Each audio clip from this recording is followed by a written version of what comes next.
rapidement, ça permet aux derniers arrivants de s'asseoir. C'est Salerno, je suis conseillère administrative en ville de Genève, je suis maire cette année de la ville, et dans ce cadre-là, j'interviens. La ville soutient Alternativa depuis le début. On est très contente de voir que ce festival, qui est tout jeune, tout nouveau, il a à peine 5 ans, c'est pas beaucoup dans la vie d'un festival, mais en même temps, il a réussi très rapidement à créer un réseau, à créer un intérêt dans la population, et puis aussi à s'inscrire pleinement dans une thématique qui est vraiment devenue d'une très très grande actualité. Elle était déjà il y a 5 ans, et même il y a 10 ans, et même il y a 15 ans, sauf qu'aujourd'hui, on se rend compte à peu près dans tous les pays, en tout cas dans le nôtre. Je dis pour Mme Lepage qui vit une période un peu particulière, parce qu'on a des élections au niveau national dans quelques semaines, et puis on a des élections au niveau municipal dans moins de 9 mois, et on se rend compte que vraiment, dans l'agenda politique, si on regarde il y a 4 ans pour le Conseil national, le Conseil des États, et même il y a bientôt 5, pour les élections au niveau municipal, je pense que ces thématiques, elles étaient vraiment très en bas de l'agenda. Et aujourd'hui, on verra quand on sera en plein dans la campagne, notamment pour les municipales. Mais moi, j'en témoigne, puisque encore hier, on avait une séance du Parlement de la ville. Les préoccupations autour de la transition écologique, elles sont vraiment, elles ont pris l'ascenseur. Elles sont vraiment dans les top priorités de tous les partis politiques, ce qui est très étonnant parce que on a l'habitude d'avoir certains partis politiques très positionnés sur les enjeux de transition écologique, d'attention au climat, de promotion d'un autre monde, d'une autre façon de consommer. Et aujourd'hui, on se rend compte, et c'est quand même relativement rare, qu'on a vraiment une unanimité sur ces enjeux-là. Par exemple, au conseil municipal, on a eu le vote d'une résolution à l'instar de ce qui s'est passé en ville de Lausanne pour que la ville de Genève décrète l'urgence climatique.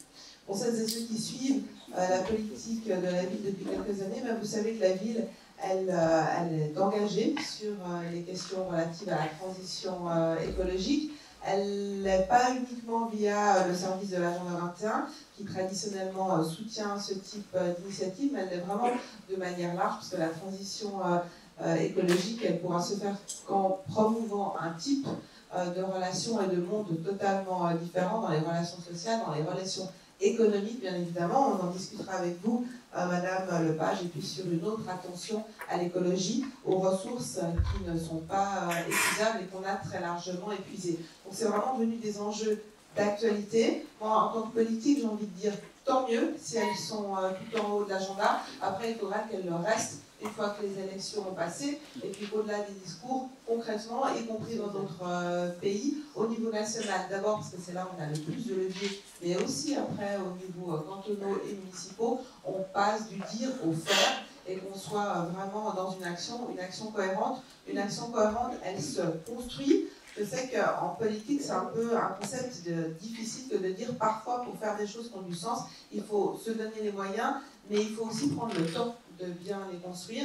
Alors l'engouement, la volonté de faire, c'est bien, mais il faut après, derrière, mettre les moyens pour construire quelque chose qui a du sens, et du sens sur de nombreuses années.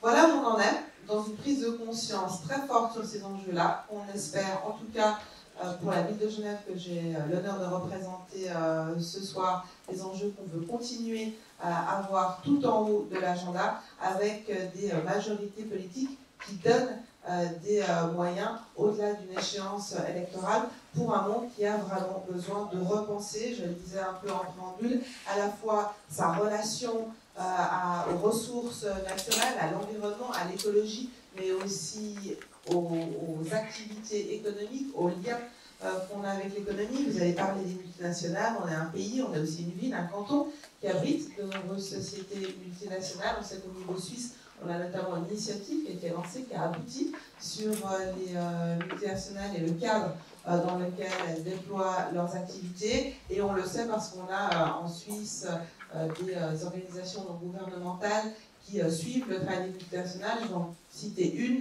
c'est l'ex-déclaration de Berne, aujourd'hui Public Eye, qui, durant de très très nombreuses années, aujourd'hui encore, crée des dossiers sur les multinationales et sur le manque d'éthique, le peu de regard social et environnemental, des catastrophes incroyables qu'elles peuvent créer dans différentes parties du monde avec des impacts dans un monde globalisé, y compris ici en Suisse et à Genève. Donc la thématique que vous allez approcher, à savoir un contre-pouvoir au pouvoir des lobbies et notamment des multinationales bien implantées dans notre pays, c'est une thématique qui résonne vraiment avec beaucoup de pertinence et d'actualité pour nous, les Suisses et les Genevois. Je cède tout de suite la parole à M. René Mouget, qui est un des parrains de cette manifestation internationale. Je vous remercie pour votre présence.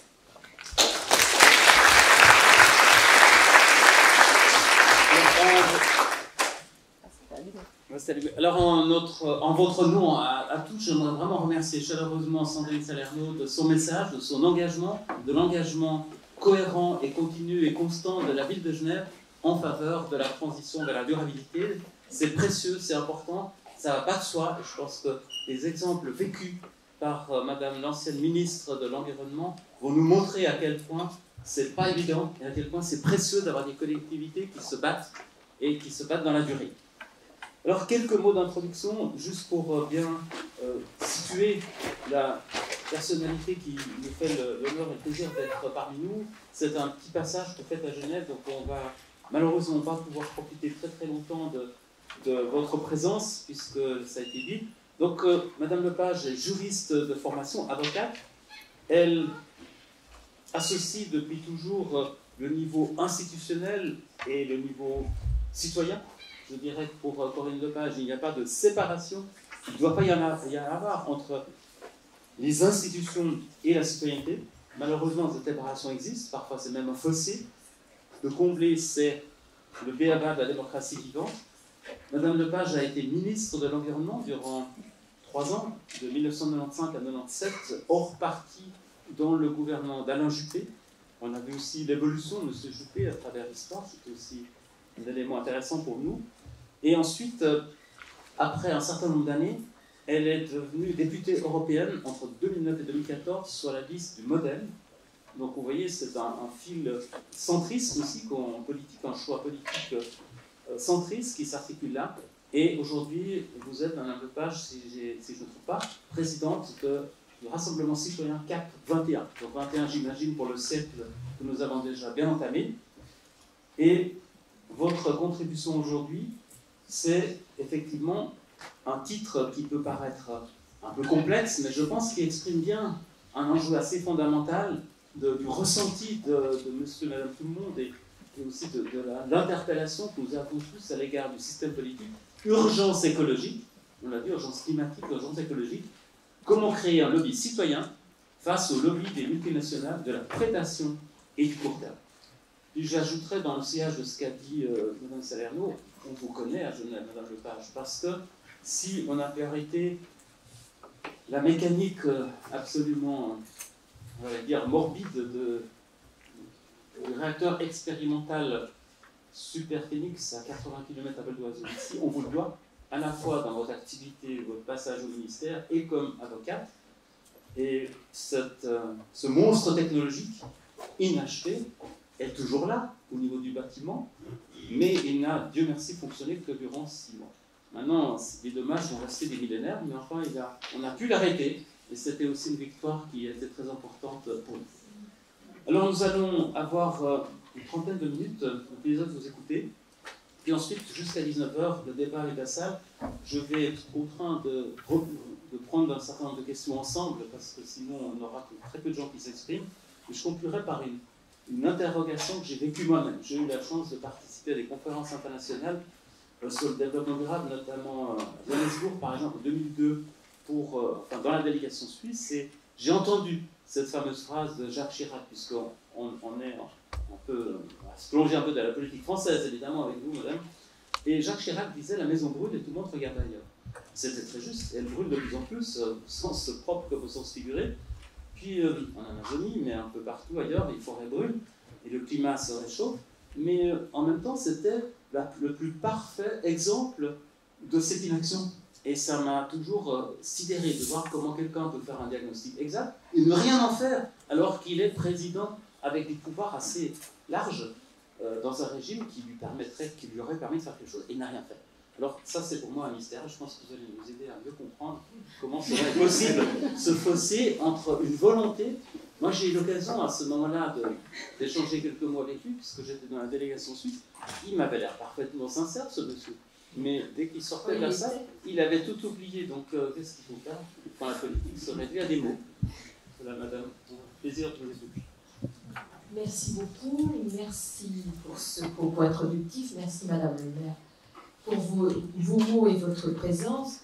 Je suis très honorée d'être là. C'est vrai que voilà 30 ans que pour la première fois, j'ai eu l'honneur de défendre la ville de Genève dans l'affaire de Chris Malville. J'ai fait annuler une première DUP. Il y en a une deuxième qui a été annulée. Déclaration d'utilité. Déclaration d'utilité publique. La deuxième a été annulée, mais j'étais ministre. Et ça m'a coûté un bras de fer fameux avec Alain Juppé parce que j'ai refusé de signer un décret de redémarrage. Et c'est comme ça que la centrale s'est arrêtée. Ensuite, Dominique Bonnet est arrivée, elle l'a arrêtée définitivement, mais je n'ai pas signé le décret de redémarrage malgré les conditions pour les imaginer. Voilà, donc, et aujourd'hui, j'ai l'honneur de défendre la ville dans l'affaire de la centrale du budget. Voilà. Et donc, c'est un grand honneur et une grande responsabilité. Alors, vous m'avez posé une question, il faudrait 3 heures en fait pour traiter ça. Je vais essayer de le faire en 25 minutes pour qu'on ait quand même le temps de discuter. Alors, la première question que je voudrais poser, me poser, c'est quoi un lobby citoyen? Parce que ça paraît évident, un lobby citoyen, c'est un lobby des citoyens. Ouais, mais c'est pas si évident que ça. C'est pas si évident que ça parce que qu'est-ce qu'on met dans les citoyens? Est-ce qu'on ne met que les ONG? On peut mettre les individus. Les individus tout seuls, ils ont de plus en plus de mal à faire des choses tout seuls. Donc on peut mettre les ONG. Est-ce que ça suffit? Moi, je ne crois pas. C'est pas parce que le maire de Genève est là que je dis ce que je vais dire, mais je pense que les collectivités locales jouent un rôle croissant au soutien des actions des citoyens. Et quand vous voyez ce qui se passe au niveau international, que vous voyez la puissance d'organisations comme le C40, par exemple, qui regroupe les mégalopoles, comme CGLU, qui regroupe 240 000 villes et cités dans le monde, eh bien, on se rend compte que dans la plupart des cas, pas toujours, mais le plus souvent, les collectivités locales ont basculé du côté de leurs habitants et non pas du côté des États.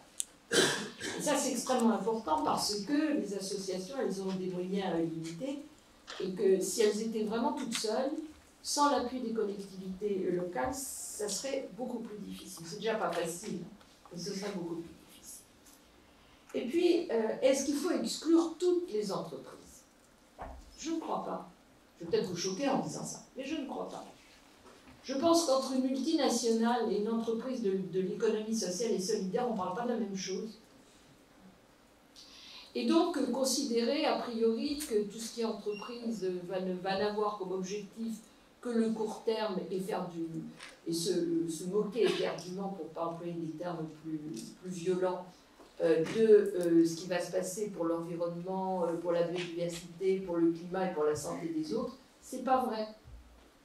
Et donc, vous avez des entreprises qui peuvent avoir un rôle positif. Donc, quand on dit lobby citoyen, vous voyez, je pense qu'il faut déjà réfléchir un peu à qu'est-ce qu'on met dedans. Il y a des entreprises citoyennes. Il y a des entreprises citoyennes. Alors, j'ai parlé de l'économie sociale et solidaire parce que c'est ce qui paraît le plus évident, mais il y en a dans le monde économique non social et solidaire, dont on peut considérer, vous prenez par exemple le monde de la bio, l'agriculture biologique, vous prenez le monde des énergies renouvelables, c'est des gens qui vont se bagarrer contre les multinationales comme les ONG. On a les mêmes objectifs. On n'a peut-être pas tout à fait le même objectif, mais enfin, dans les positions qui sont prises, on se retrouve. Donc voilà, c'est la première question, ne pas être trop binaire, essayer de réfléchir. Pourquoi je pose cette question? Parce que dire comment on crée un lobby citoyen, avant de dire comment, il faut dire pourquoi. Pourquoi est-ce qu'on a besoin d'un lobby citoyen? qu'on en a vraiment besoin. Là-dessus, je crois qu'il n'y a pas beaucoup de doute. Parce qu'on a besoin d'un contre-pouvoir puissant. C'est pour ça qu'on a besoin de lobby citoyen. On a besoin d'un contre-pouvoir puissant parce que, je crois que ce micro-là marche ou pas? C'est bon?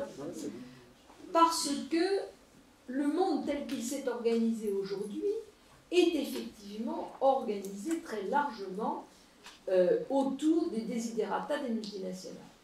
C'est un fait. Et un second fait, et ça rejoint ce que vous disiez, monsieur, il y a un instant, les États ne brillent pas, pour l'essentiel, par leur force à résister à ces multinationales, tout simplement parce que les États ont progressivement accepté qu'une compétition de toute nature, y compris fiscale, sociale et environnementale, soit organisée entre eux, et que par voie de conséquence, la mondialisation fait que la question de l'emploi devient une question quasi unique, à défaut d'être prioritaire, et que tout le reste passe après. Donc il y a une forme de chantage permanent qui se fait, et si il n'y a pas de l'autre côté un contre-pouvoir puissant qui est organisé pour, j'allais dire, remettre les pendules à l'heure, ou l'église au milieu du village, comme vous voudrez, ça devient très difficile. Donc on a besoin de ce contre-pouvoir. Il est absolument indispensable, d'abord pour qu'il y ait de l'information et de la transparence. C'est bien par le contre-pouvoir qu'on va pouvoir l'avoir. Pour que les réseaux mafieux qui ont quand même largement envahi le monde puissent être au moins connus, voire démantelés, dans le meilleur des cas. Et quand je dis cela, je pense aussi à toutes les questions qui lient corruption et pollution, parce que ça fait bien longtemps que j'ai constaté que l'un allait bien souvent malheureusement avec l'autre, et avec des conséquences pour les pays du Sud, je pense en particulier à l'Afrique, absolument catastrophiques. Voilà, donc nécessité de ce contre-pouvoir, et donc nécessité de voir quels sont les alliés que les citoyens peuvent avoir dans l'organisation de ce contre-pouvoir, c'est la première question que j'ai posée. Alors maintenant, comment est-ce qu'on fait? Comment est-ce qu'on peut y parvenir? Alors, j'essaierai d'être un peu général, et puis ensuite je me permettrai de vous donner quelques exemples concrets que j'ai eu la chance de vivre, la chance ou la malchance, c'est selon, de vivre, pour voir un peu qu'est-ce qui marche et puis qu'est-ce qui marche moins bien. Mais il y a quand même des trucs qui marchent, donc je voudrais les partager avec vous. Alors, comment le contre-lobby peut s'organiser? D'abord, il peut s'organiser autour de l'expertise. On est dans une société de communication, c'est une évidence, où les grands lobbies sont remarquablement bien organisés pour nous vendre leur salade, si je puis dire, avec des experts, entre guillemets, qui sont les leurs, entre guillemets, et qui vont envahir la sphère médiatique, les plateaux de télé, les journaux, pour aller raconter que, en définitive, tout est pour le mieux dans le meilleur des mondes possibles. Alors ça donnait le climato-scepticisme, hein, que nous payons très cher. J'ouvre une parenthèse. Je me permets de vous signaler un livre tout à fait remarquable qui s'appelle « Perdre la Terre ». Vous avez peut-être lu. Alors le nom de l'auteur c'est Rich, je crois, R-I-C-H. C'est passionnant parce que ce monsieur raconte comment, à la fin des années 70, donc vous voyez, on est très loin. On est antédéluvien. C'est au moment où j'ai commencé à travailler. À la fin des années 70, on savait tout et on avait tout pour faire. Les États-Unis, qui étaient alors à la pointe, avaient toutes les études qu'il fallait. Et le président Carter avait suscité une réunion internationale, alors je ne sais plus où c'était, en Europe, dans le pays du Nord, pour que la première convention soit signée sur le climat. Patatras, arrive Reagan. Et avec Reagan, le lobby pétrolier. Plus de convention. Il y avait des doutes. On ne savait pas. Il fallait plus d'études. Enfin, tout ce qu'on connaît. Et c'est comme ça qu'à l'époque, la société civile était inorganisée en 70. Et donc, malheureusement, on a perdu la bataille qu'on aurait pu gagner, parce qu'imaginez où on en serait aujourd'hui si en 78, 79, on avait pris les mesures qu'il fallait. Et on aurait pu les prendre à un coût infiniment moindre à tout point de vue. Donc je vous signale ce bouquin parce que ce n'est pas un long bouquin, mais c'est très instructif. Donc j'en reviens, expertise. Donc une première manière de travailler, c'est d'aligner des experts, mais des vrais, solides, qui sont capables de démonter ce que racontent les multinationales. Alors ça peut être thématique, des associations de malades, des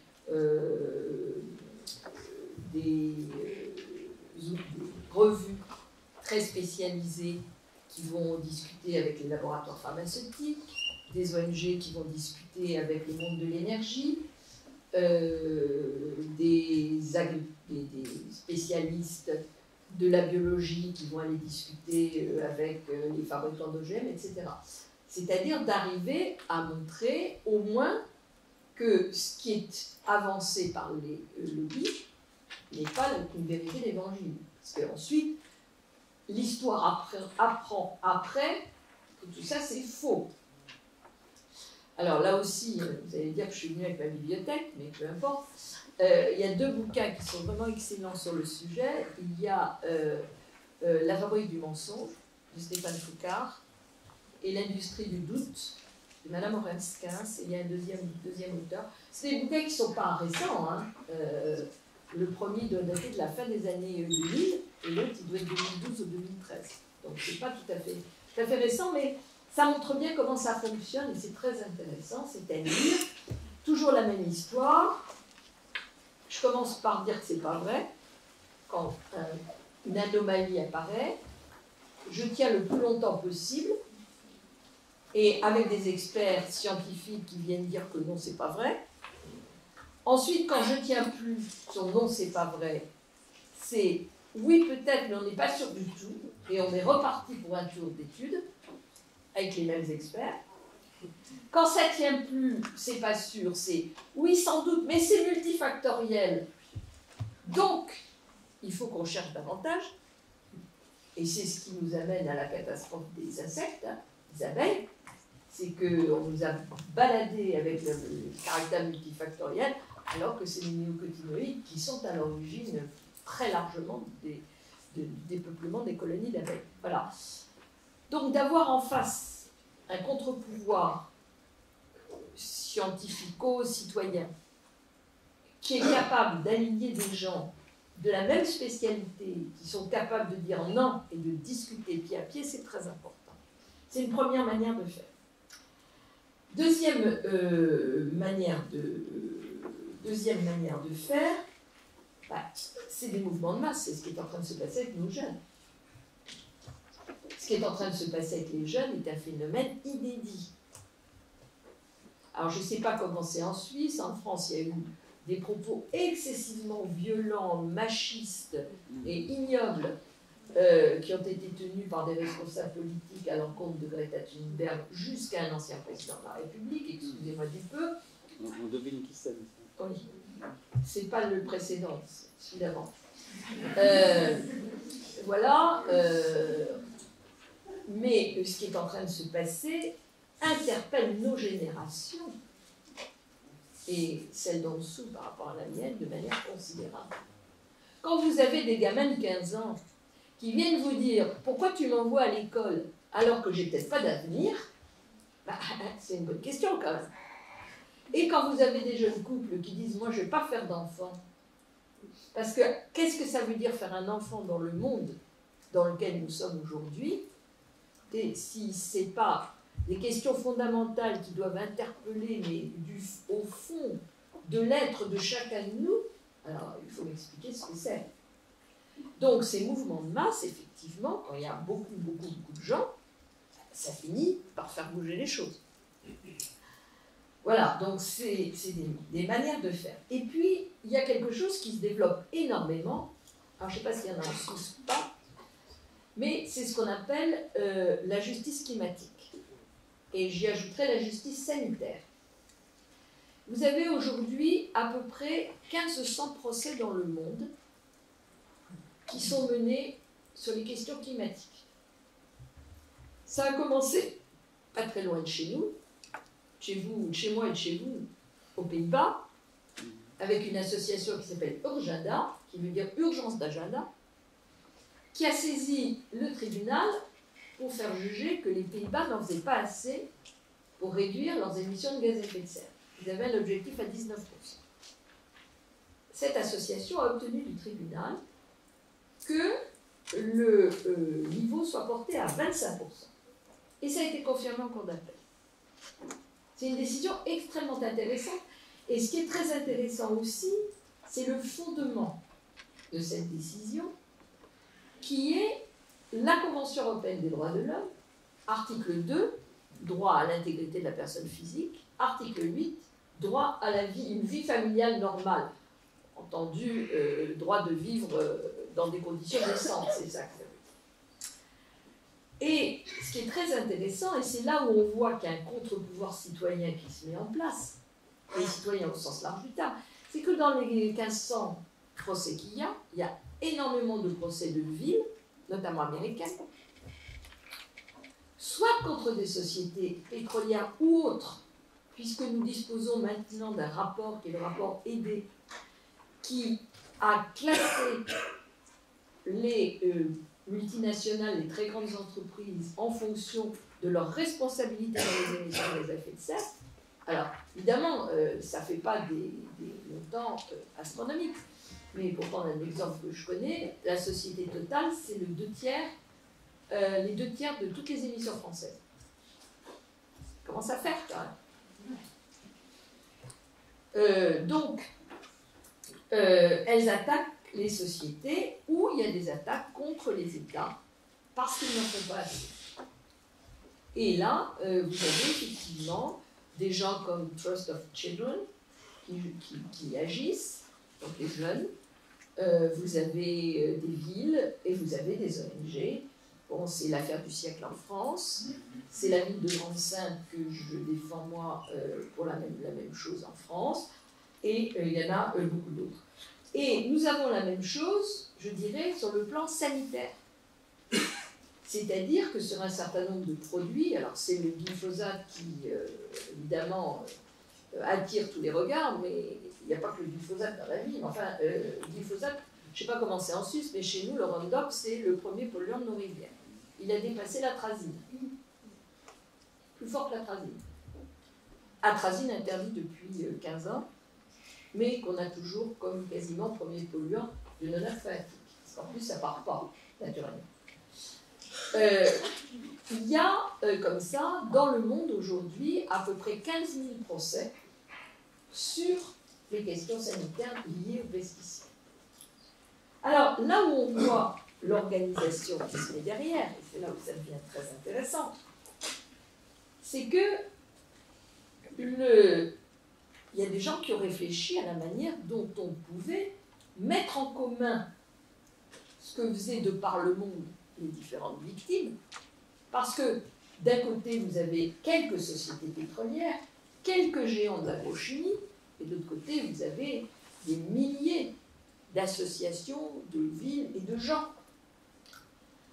Alors il y a 2 initiatives qui ont été prises, il y en a une qui est aux États-Unis, et j'ai organisé la même chose, dans la condition que je vais vous expliquer dans un instant, pour les pesticides, qui consiste à donner au public la disposition libre, gratuite bien sûr, de toutes les décisions de justice rendues en matière climatique. Ils l'ont fait aux États-Unis.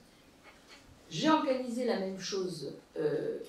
Alors, l'association, elle est en France, parce que je suis en France, mais mon conseil d'administration est planétaire, puisque j'ai des Nord-Américains, des Sud-Américains, des Africains, des Asiates, un Australien, des Européens.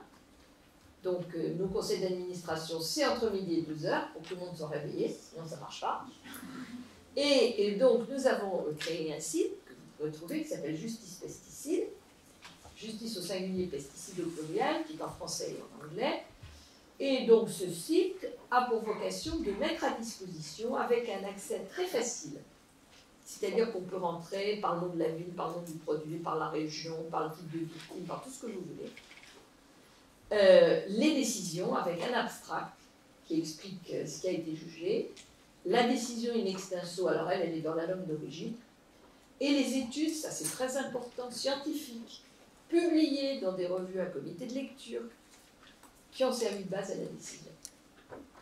Alors, il y en a aujourd'hui à peu près 2000 qui ont été rendus, nous en avons rentré 300, c'est pas beaucoup, mais enfin on avance, mais qui concernent une quarantaine de pays, mais dans toutes celles qui sont rendues aux États-Unis, ils en ont, à la suite des 2-3 procès qu'il y a eu en Californie, il y a aujourd'hui 12 000 demandes aux États-Unis, c'est énorme. Voilà, donc c'est très intéressant parce que ça, c'est de l'organisation concrète du contre-pouvoir citoyen.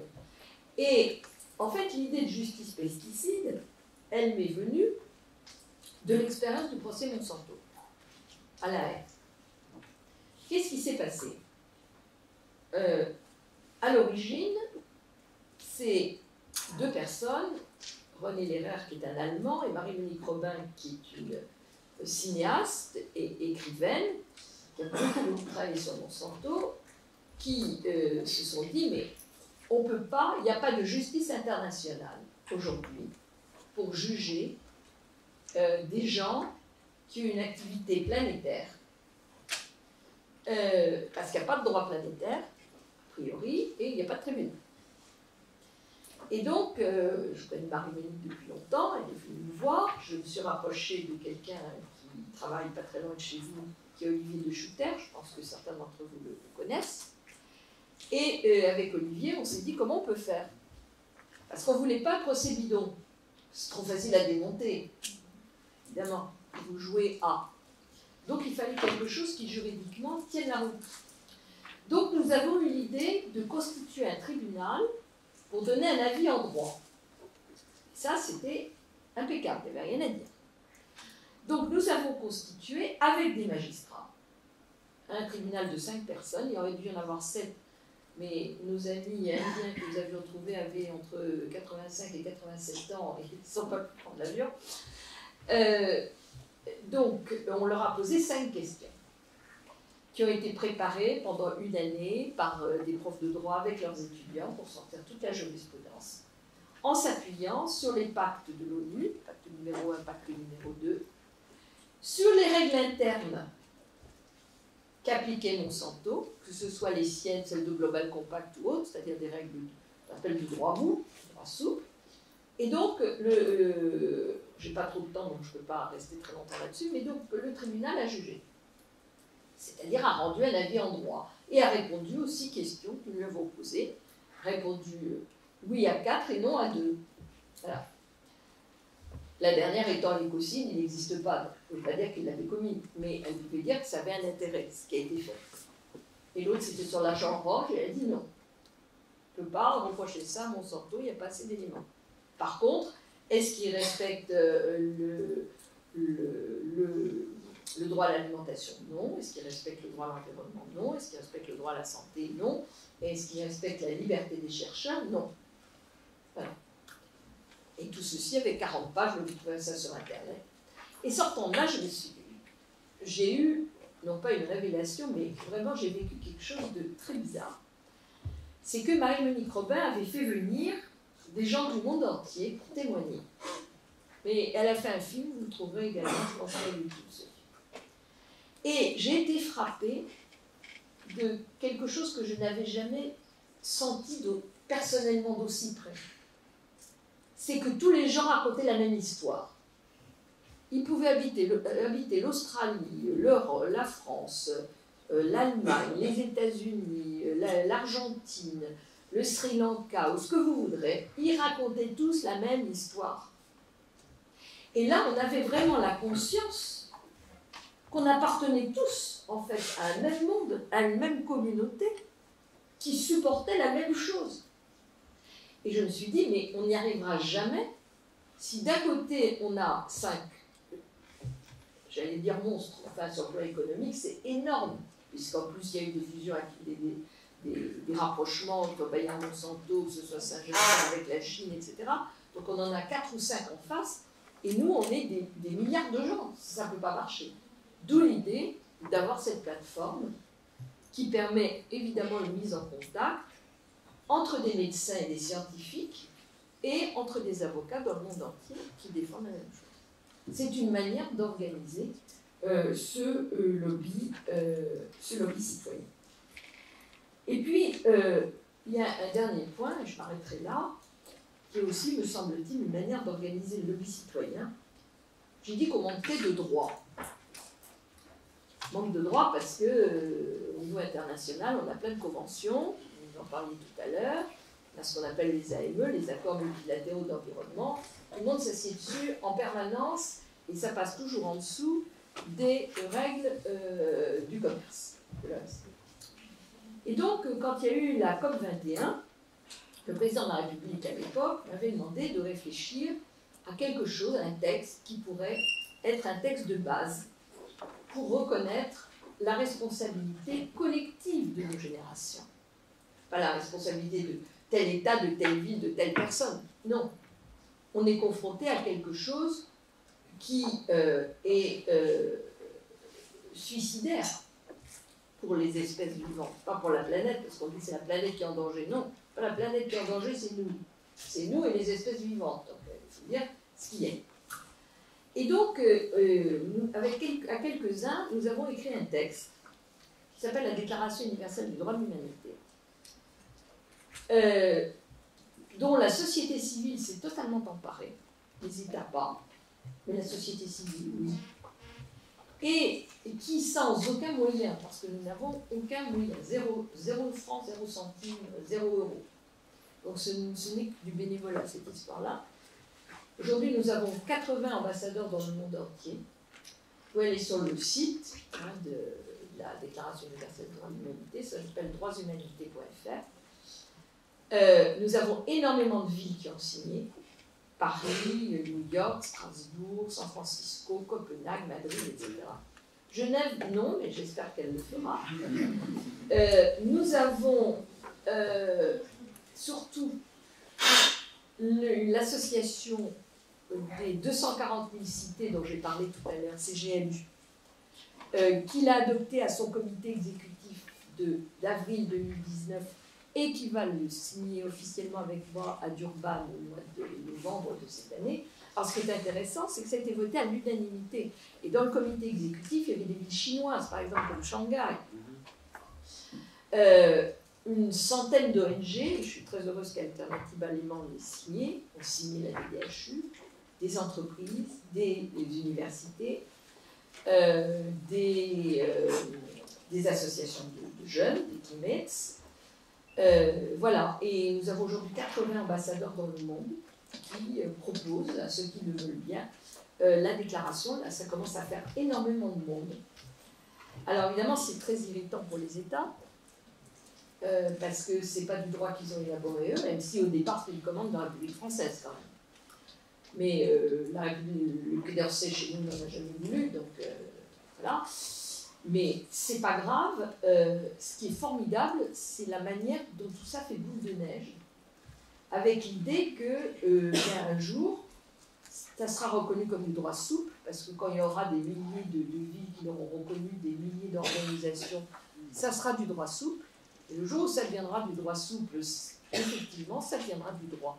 Et à ce moment-là, on peut espérer que les États et les organisations internationales s'en saisissent, même si, par exemple, l'Association des parlementaires de la Méditerranée l'a déjà signé.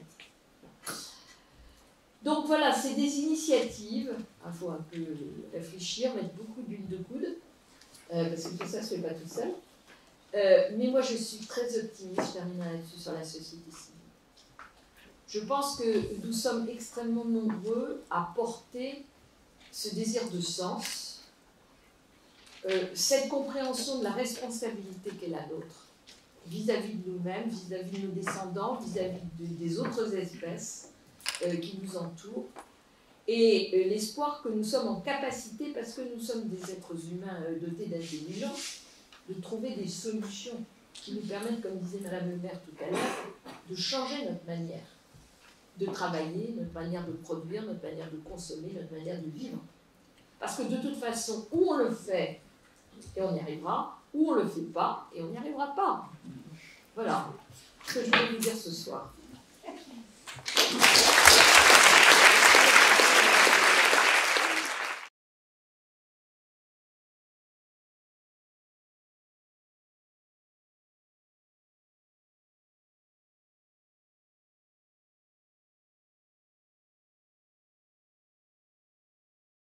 Merci Madame Lepage. Je crois que nous sommes tous réunis ici sous l'égide de cette société civile. Alternativa, c'est ça le sens, c'est l'histoire et la trajectoire. Mais très souvent, il faut reconnaître qu'individu ou organisation, on est un peu perdu devant l'immensité de la tâche. Alors savoir qu'on est de loin pas seul au monde, savoir qu'il y a des choses pratiques. Ce que j'ai beaucoup aimé personnellement, je suis sûr que tout le monde ici, c'est votre côté extrêmement pratique. Vous nous montrez un chemin, c'est possible. Il y a différentes formes d'organisation, il y a les municipalités, il y a les tribunaux, il y a le droit, les sources du droit qui se multiplient, on crée des concepts qui peu à peu s'imposent juridiquement. Et tout ça nous donne du courage, je crois, parce que nous montre concrètement qu'on peut y arriver et qu'on peut gagner des procédures.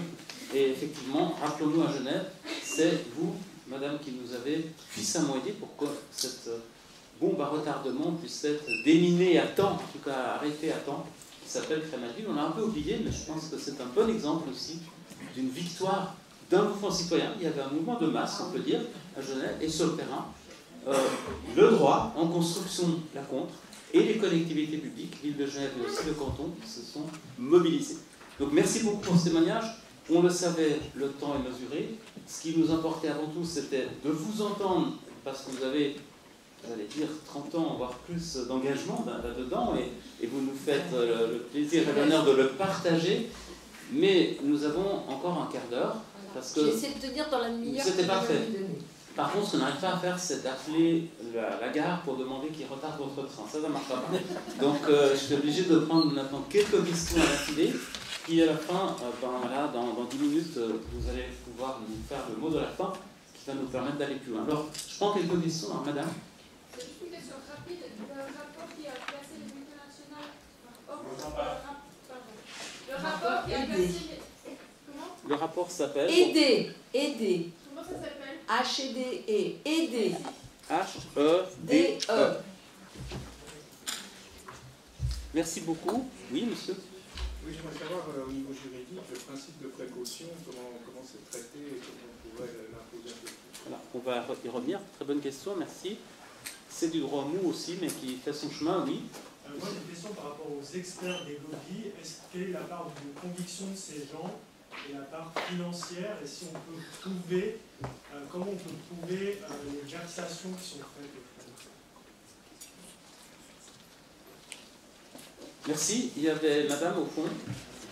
Il y a un acteur que vous n'avez pas nommé, peut-être parmi ce lobby citoyen, peut-être parce que le mot lobby ne convient pas, mais ce sont les médias. En fait, quelle importance vous accordez à la place des médias? Est-ce qu'ils peuvent être vecteurs d'information et aussi acteurs du changement? Et juste un exemple, le journal Le Temps, qui est encore un quotidien roman, a récemment rédigé une charte écologique en demandant aux candidats aux élections fédérales de se positionner dessus. Ils sont entrés dans...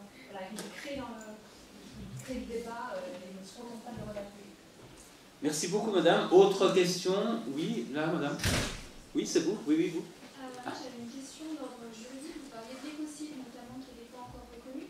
Est-ce qu'on ne pourrait pas envisager à terme, soit de l'inclure éventuellement dans le statut de Rome, soit encore de créer une juridiction internationale, parce qu'il y en a, qui pourrait justement voir pour les multinationales qu'il y aurait les experts suffisants et qu'on puisse avoir un effet global sur ces questions-là.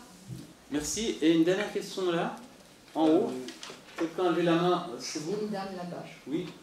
Allez-y. Oui. Alors, Ah. On a vu une dame. On a vu une dame et un monsieur. Alors je ne vois pas la dame, mais vous levez la main, les deux personnes qui voulaient prendre la parole. Alors, oui.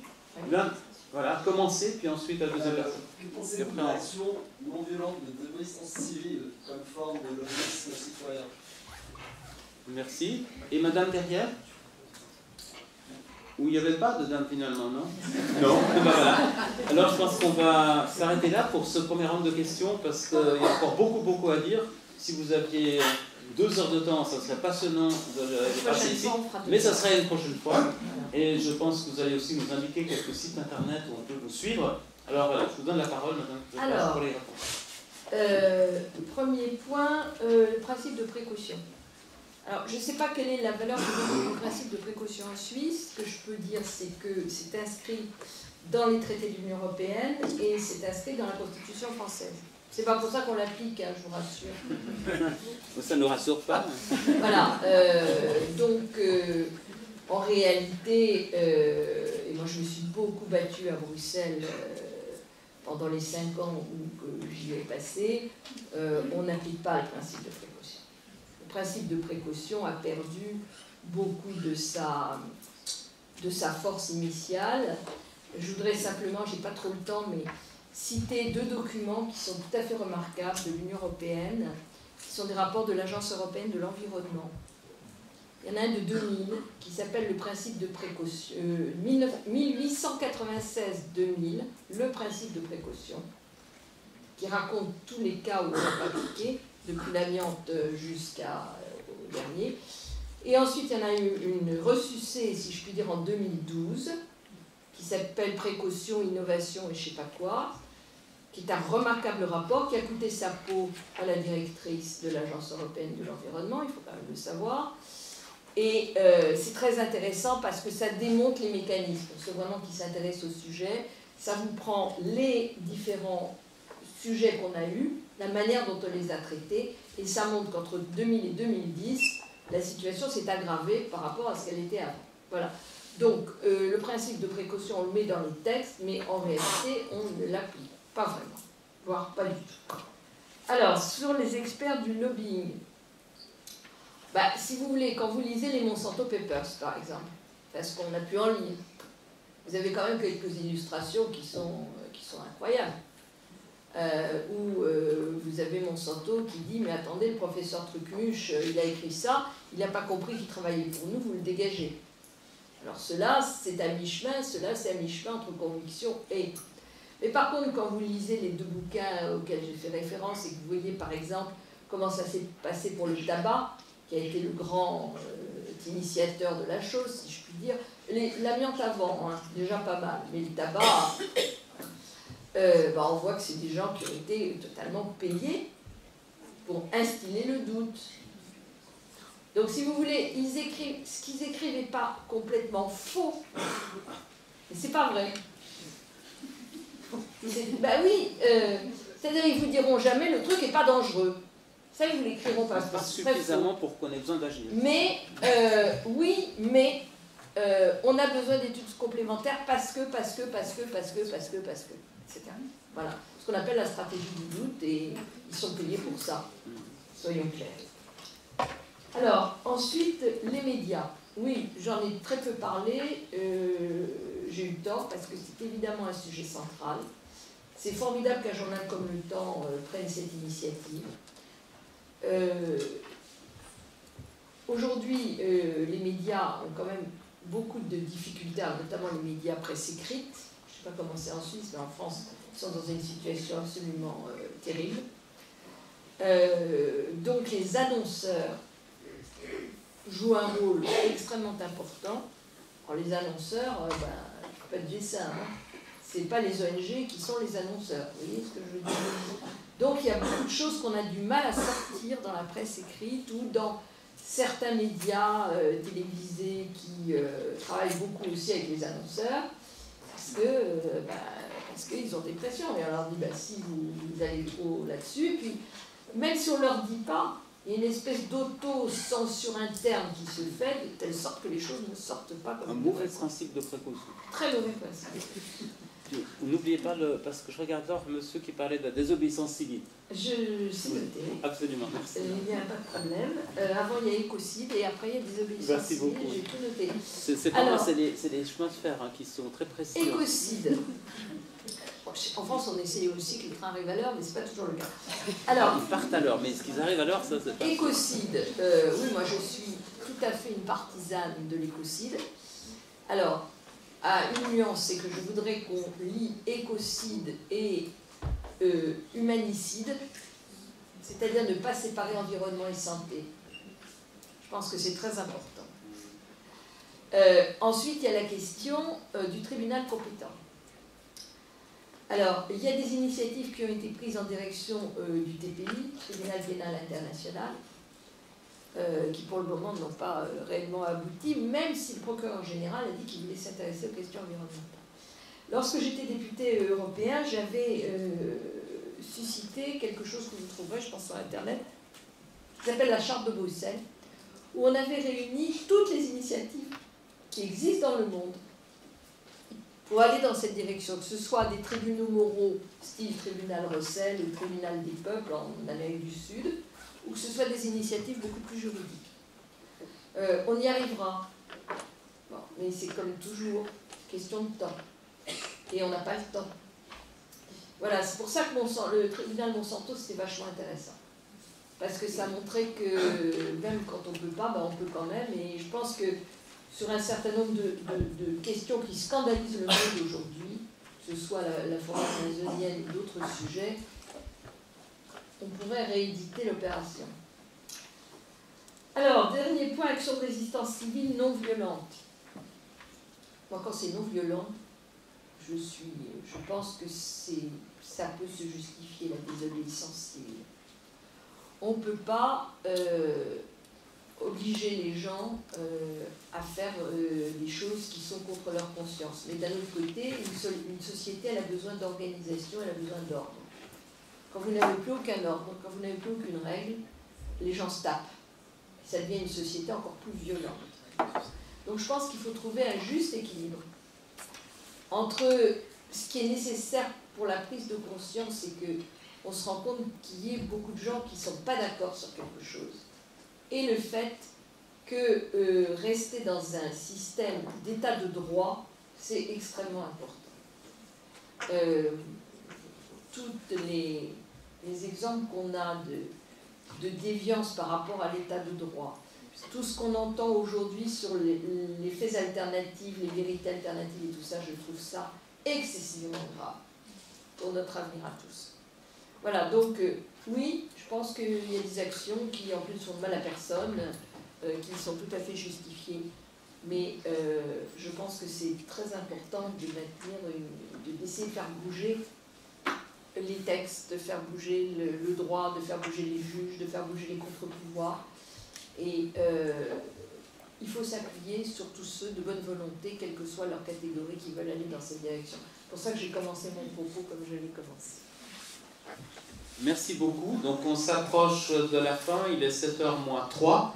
Je voulais juste vous remercier très chaleureusement, Madame Corinne Lepage, d'être passée à Alternativa, de vous montrer aussi solidaire de toutes ces personnes ici qui développent une action citoyenne et un éveil citoyen. Je dis un éveil, pas un réveil, un éveil citoyen pour des nouvelles formes d'action. Vous nous avez montré une trajectoire, vous nous avez donné du courage et vous nous avez montré des voies. Donc c'est extrêmement précieux. Merci beaucoup. C'était avec plaisir. Merci. Bonne